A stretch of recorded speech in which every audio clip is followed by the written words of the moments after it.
As I've filled in my X-Men roster, I've moved a lot more now into filling in the Brotherhood or just the Villains roster, which is going to continue today, where I picked up some essential figures for the collection, especially related to Magneto being all of his children. I got a minifigure of Quicksilver, of Scarlet Witch, and of Polaris, who again is going to tie into another figure that I also have, being that PCB Havoc. Two of them are going to be by Brothers Figures, which also teamed up with PCB to make their newest Deadpool minifigure, and the Quicksilver is going to be by Ling, who I also have the Juggernaut and the Apocalypse thereof from them. Very excited to take a look at the three figures here. Let's go ahead and check out the packaging. For the two Brothers figures, they're going to be the pretty typical custom Lego packaging, where they're the plastic cases. One is in a lighter blue, which is a bit different than the usual clear. The Ling figure is going to be in the exact same packaging that all their figures come in, where it is in that harder plastic case with the foam insert, tile for the figure on the front, and on the back you get kind of a fun write-up about the character and a quote from them from the comics. For the Brothers figures, you'll just get the typical collector card on the inside. Plus, on those cards, you're able to tell how many that you got. So on the one, you can see right there, 121 out of 150. Then for Wanda, looks like I got 240 out of 350. So these actually have a bit of a higher quantity compared to some other custom figures, but very exciting. Let's go ahead and check them out. Starting off with the least complicated minifigure, but with the most intricate printing, be Quicksilver here, since it's going to have a little bit more print detailing. You know, no accessories really, just the hair piece, which is nice and custom molded. Love the little hair flicks that are coming off. Very classic comics, and could also probably be used on certain versions of Magneto. Has nice texturing it too. And I kind of like the sheen of it, you know, it has a little bit of shine to it. Isn't completely matte like some of those other custom hair pieces that other companies might have. It is blue, so it's not like that perfect classic Quicksilver. It is more of that 80s, 90s to early 2000s look, which is fine, you know. To me, I can picture him as that light blue, and WandaVision also used the light blue version of his suit. You can also tell it's not super classic, since there is extra lightning bolt detailing on like the arms and on the feet for the shoes. I'll say on the legs, they are a little bit off because the blue is leaking through a little bit. It's not solid white. There is some darkness to it compared to the arms especially, which must be white arms with blue printing on them. Hard to tell, but hey, there's some wraparound on the inside of the arm, more lightning bolt going there, so that's kind of cool. Back of the legs also have that. Let's see about the inside of the legs. Even more printing. Looks like there's even some silver for some of that shoe detailing. When I'm moving into light, it's reflecting some light there, so that's kind of nice. Just moving the arms out of the way a little bit. There is some cool side torso printing as well. You can see some seam lines, I'm assuming, on the legs and on the torso. Same goes for the other side, obviously. And I feel like I could have used a little bit less of the detailing, which is a weird thing to say, but the extra lightning bolts on the shoes kind of just feels off to me. Feels a little busy. I think it might have been a little bit better without them, honestly. I do appreciate the extra silver, though, on the shoes. And you can see there's even some like seam lines for the stitching. But not my favorite look, I think, on the torso. Those lightning bolts seem fine since they are pretty simple, just straight shapes. And again, continuing around the entire torso. Feel like the transition from the side to the back looks a little off, especially on his left side. But I guess, you know, when you're kind of doing a thinner, fine shape like that, bound to happen. Looks like continuing from the side or the front to the side of the leg seems fine, but we probably have kind of the same issue. And it's not super symmetrical. To me, that's accurate to certain drawings of the character, so can't necessarily complain about that. The design is going to end up being the design. There's one more head for this, though, which I think might be a little worse with this like smirk. Something's off with the proportions. I think it's like stretched vertically too much. Just look at the difference there, where the eyes just seem a little taller. Also, I think it might just be a little too high on the head. So maybe if you're looking at it from a distance, certain angles, it might not be as weird, but just close up looking at it like I am right now, not my favorite. I think it definitely could have been a little bit better. And that just ends up happening with some of these overseas companies. They just can't get faces right all the time. I do like this other one, the one that was on the default figure. I think this one's pretty good and probably what I would use out of the two of them. Otherwise, I think the new Magneto head is also a good option. And I would say this is probably what I'm going to end up displaying this with, because a lot more angry, especially if he's going to be in a fight scene if I put him in the danger room. And that is the plan. So, like this look. Let's flip the hair around so you can see what the kind of more smirking one is. I think that looks great too. So, giving you some ideas if you have this figure, and if you are planning on picking it up, this is another good option. Let's move on to another figure, which will be that Brothers figure Scarlet Witch. And this is another case where the figure isn't perfect. It is very accurate to the comic look though, and that is what I was hoping for. I got it for a decent price. See that the hair is a little bit more shiny than what Lego would have, where it just feels very plasticky. Quality's not going to be great. Same for this mask piece, you know. Shaping's pretty decent, but it's just a little cheap feeling. It's kind of cool though. It is just like a clip like you would have for a Lego helmet visor. I'll just leave that off for now. Torso is really strange, where it has a very shiny gloss to it. You can see it when the light is reflecting off of it. That is very different. And unfortunately, the flesh printing on the arms and on the top of the torso there just doesn't match super well. Same with the head. All of those are kind of different colors, so that's unfortunate. Do like the lighter pink on the legs though. That looks pretty good. You know, cape is covering off some detailing, which is also not an official cape. It's a little bit thinner. I'll just pop that off quick.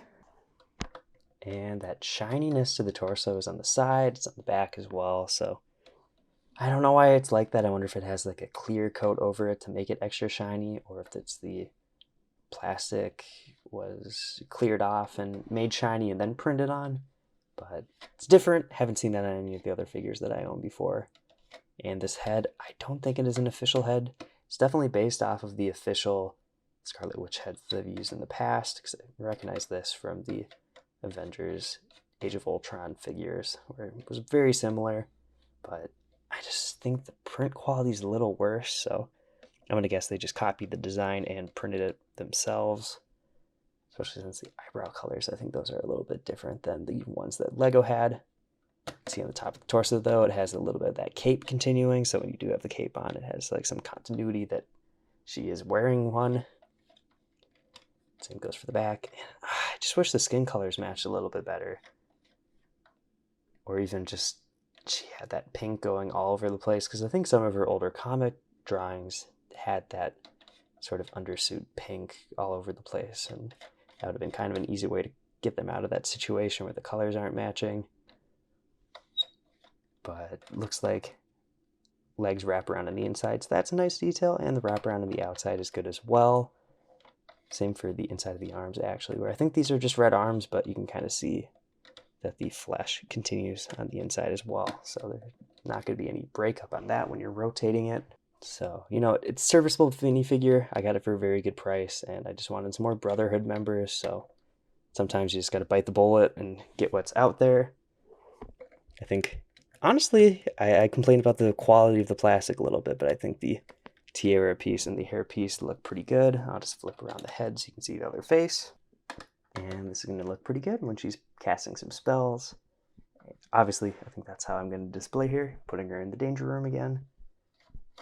And I just need to figure out some creative ways to get some spells going. But excited to have a comic version of Wanda since I have all the MCU versions.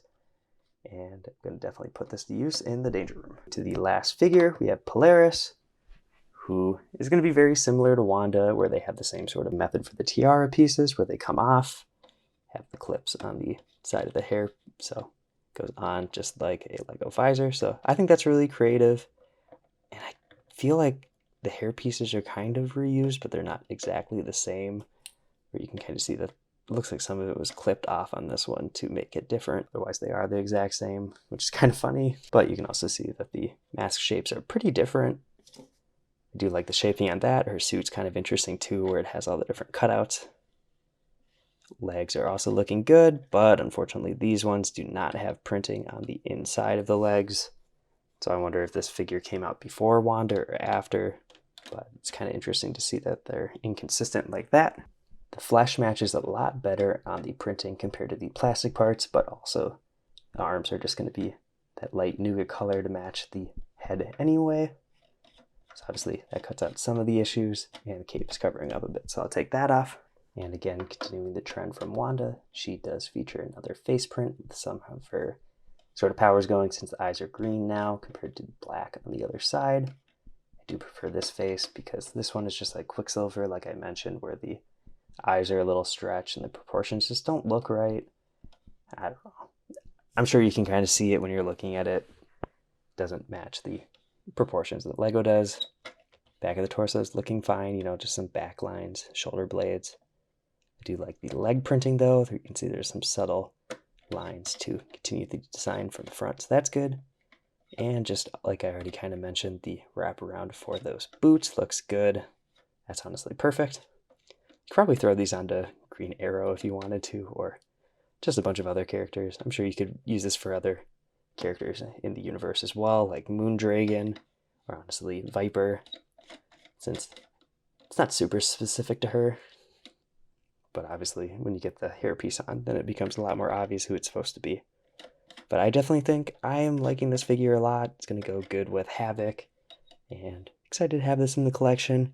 It's fun to have all of these different characters now, kind of expanding that villains roster, which has kind of been my goal this year.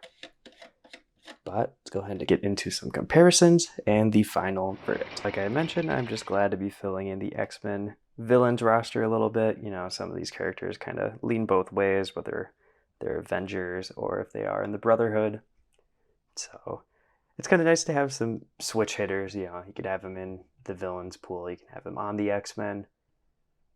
It's kind of fun to, you know, the Quicksilver heads, like I kind of mentioned. You could toss them on Magneto and spice him up a bit with some more detailing. And you can just swap them around, you know, with the newest Magneto head. I think that would look pretty good on Quicksilver too, like I showed off. So options. Obviously, Quicksilver is going to stand out a little bit more with the extra detailing. And like I pointed out during the review, it's too bad that the white kind of has the blue bleeding through in some of the areas. Do like the molded hairpiece though. That is great for that comic look. And the two brothers figures here, their quality is a little in the middle, especially compared to what Ling puts out. I just think his figures end up so much better. Plastic on these is going to be weird and shiny, especially in the accessories, where it stands out a little bit even for what Lego puts out. And it's so weird that Scarlet Witch plastic on the torso is just so glossy for whatever reason. I don't know if that's like a protective coating or what, but looks a bit weird. Colors aren't super perfect matching wise. I would say Polaris stands out a little bit better in a lot of positive ways. Both of them do have those great alternative faces, so they do have that going for them. And I'm just glad to, again, make more connections with the teams, since you get Havoc and Polaris now, adding to the Summers family. And, you know, we've gotten the official Lego Scarlet Witch MCU minifigures, same with Quicksilver, I guess, but having them in their X-Men uniforms is awesome. Love the designs here, especially just that classic comic look. It's just what I'm looking for in my collection usually. I'm definitely going to be able to fit these into the Deja room in some way. But let me know, out of the three of the Maximoff sort of siblings, I know kind of a controversial family tree depending on what era or issues you're reading, but for me, I think Polaris is the best one out of the three. Very excited to get that. But, you know, both of these do have that really interesting crown piece. I think that is kind of creative, especially for being able to reuse it for the different characters. Again, let me know in the comments what you think. If you want to see more custom Lego superheroes or Lego X-Men specifically, check out all the videos on my channel. I've been Brick Radiop, and I'll see you in the next video.